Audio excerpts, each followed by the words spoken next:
నమస్తే. ఇన్నాళ్ళు నన్ను సపోర్ట్ చేస్తూ, ఎంకరేజ్ చేస్తూ మీ ప్రేమని నాకు అందిస్తున్న ప్రతి ఒక్కరికి కృతజ్ఞతలు. అలాగే ఈ వీడియో కూడా ఖచ్చితంగా మీకు ఉపయోగపడుతుంది. లైక్, షేర్ అండ్ సబ్స్క్రైబ్ చేసి మీ సపోర్ట్‌ని నాకు అందించండి. అలాగే ఈ వీడియో పట్ల మీకున్న అభిప్రాయాన్ని కామెంట్ సెక్షన్‌లో కామెంట్ చేసి తెలియజేయండి. ఇప్పుడు వీడియోని చూద్దాం. నమస్తే, వెల్కమ్ టు అవర్ ఛానల్. నేను పద్మిని. ప్రస్తుతంతో పాటు ప్రముఖ ఆధ్యాత్మికవేత్త, ప్రముఖ న్యూమరాలజిస్ట్ లక్ష్మీ నరసింహస్వామి ఉపాసకురాలు శ్రీమతి స్రవంతి గారు మనతో పాటు ఉన్నారు. మాట్లాడదాం. నమస్తే అక్క. నమస్తే పద్మిని. అక్క, దేవి నవరాత్రుల్లో భాగంగా దుర్గాష్టమి, మీకు దుర్గాష్టమి శుభాకాంక్షలు అక్క.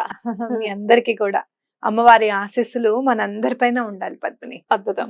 దుర్గాష్టమి చాలా చాలా వైభవంగా జరుపుకుంటారు. ఈ నవరాత్రుల్లో కూడా మీరు పోయిన ఎపిసోడ్స్ లో చెప్పినట్టుగా లాస్ట్ 3 days అయితే ఇంకా అసలు దుర్గాష్టమి, నవమి, దశమి ఈ 3 రోజులు కూడా. అయితే దుర్గాష్టమి ఏ రూపంలో అమ్మవారు ఉంటారు, ఎట్లా కొలుచుకోవాలి అనేది ఒక్కసారి మీ ద్వారా అక్క. అమ్మవారు చక్కగా దుర్గాదేవిగా మనకి కనిపిస్తారు. అంటే దురితాలన్నీ కూడా తొలగింపజేసే అమ్మవారు అన్నమాట. మనకి అసలు కష్టము అంటే ఏంటో తెలియకుండా అమ్మవారు కష్టాలన్నిటిని తీర్చేస్తారు దుర్గా అమ్మవారు. అయితే మీరు ఇక్కడ చక్కగా దుర్గా ద్వాదశ నామాల చదువుకుంటే చాలా మంచిది. 32 నామాల అమ్మవారే ఇచ్చారట.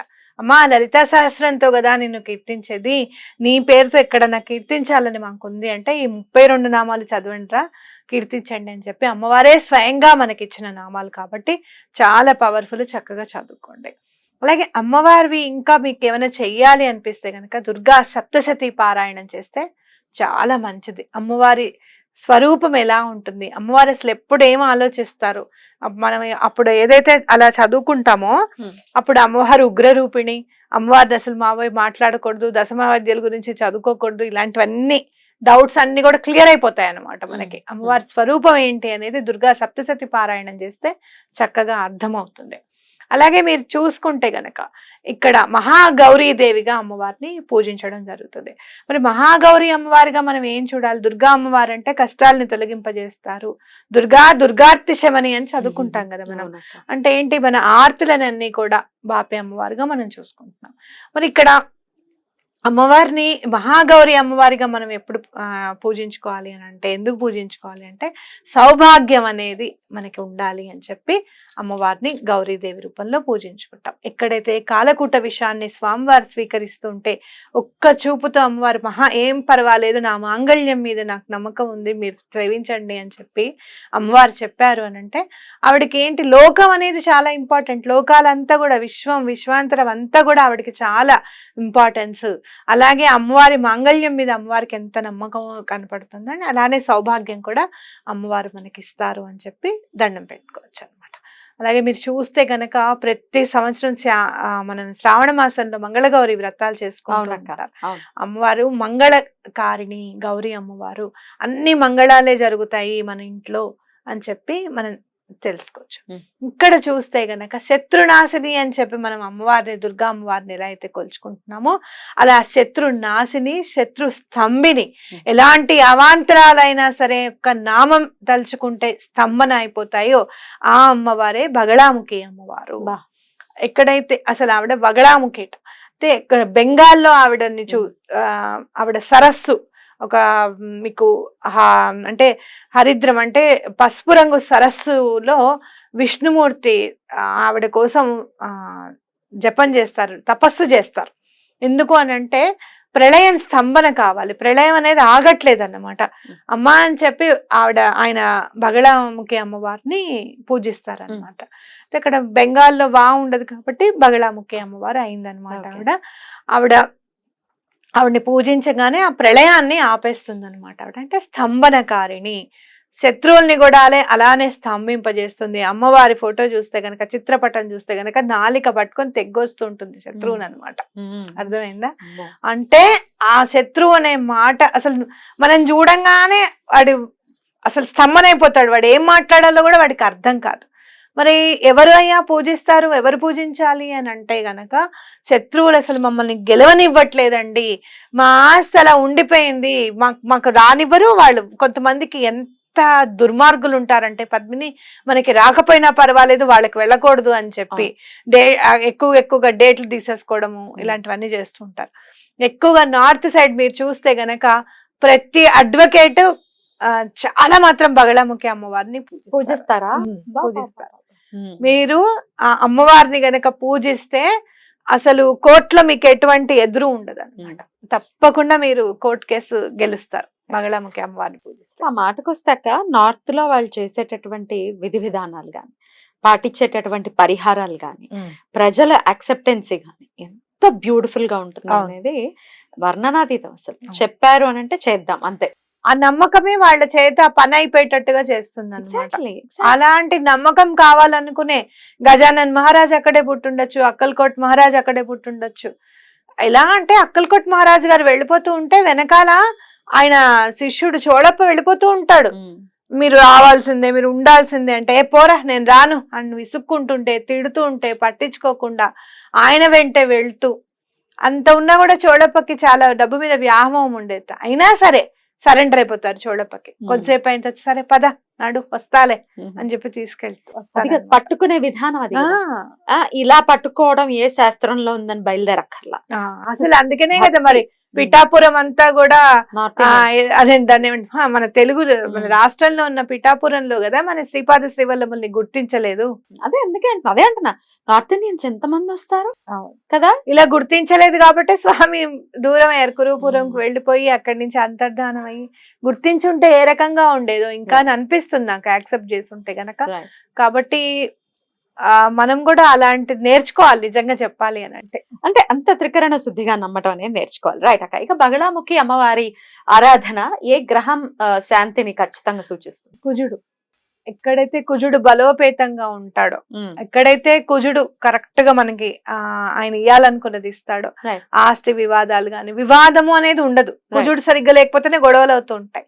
ఆ వివాదం అనేది ఉండకూడదు. శత్రువు అనేవాడు కాస్త మనకంటే తక్కువే ఆలోచించాలి అనుకుంటే కనుక కుజుడు కరెక్ట్ గా ఉండాలన్నమాట మన జాతకంలో.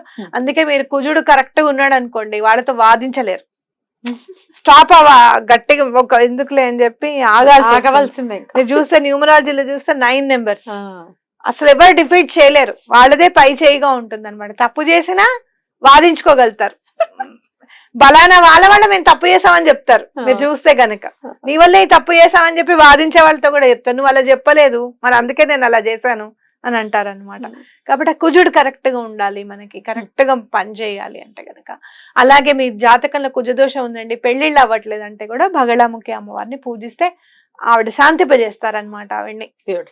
ఇక దుర్గాష్టమి నాడు మరి అమ్మవారిని ఏ రంగు వస్త్రంతో కొలవాలి, అదే సమర్పించాలి, అలాగే ఏ నైవేద్యాలని సమర్పించాలి? అమ్మవారికి ఎక్కువగా కూడా దుర్గా అమ్మవారు కూడా కుజుడుని పరిపాలిస్తారు. ఆవిడ కూడా ఏమైనా కుజదోషం ఉంటే దుర్గా అమ్మవారిని పూజించమని చెప్పి చెప్తారు.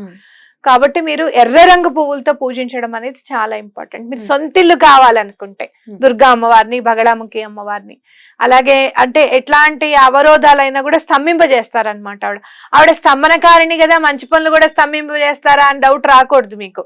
ఆవిడ కేవలం శత్రువులనే స్తంభింపజేస్తారు, నెగటివిటీస్ నే స్తంభింపజేస్తారు, మంచి అంతా జరగనిస్తారన్నమాట. ఓకే, అలా దండం పెట్టుకోండి. మంచి జరగాలి కాబట్టి మహాగౌరి అమ్మవారిని పూజించుకుంటున్నాం. మీరు చక్కగా ఇల్లు కట్టుకోవాలి, అలాగే ఆ ఇంట్లో శుభకార్యాలు జరగాలి, అందుకని మనం పూజించుకుంటాం. ఎర్రటి పువ్వులతో పూజ చేయండి. అలాగే కదంబం అంటే అన్ని కూర ముక్కలు వేసేసి అన్నంలో వేసేసి కొంచెం చింతపండు రసం వేసేసి చేస్తారు. చాలా మంది అడుగుతారు డౌట్ అని చెప్తారు. బిస్మిల్లాబాత్ అంటే మళ్ళీ నీకు సాంబార్ మసాలాను బిర్యానీ మసాలా కూడా కలుస్తుంది, బిర్యానీ ఆకు అవన్నీ కూడా వేస్తారు.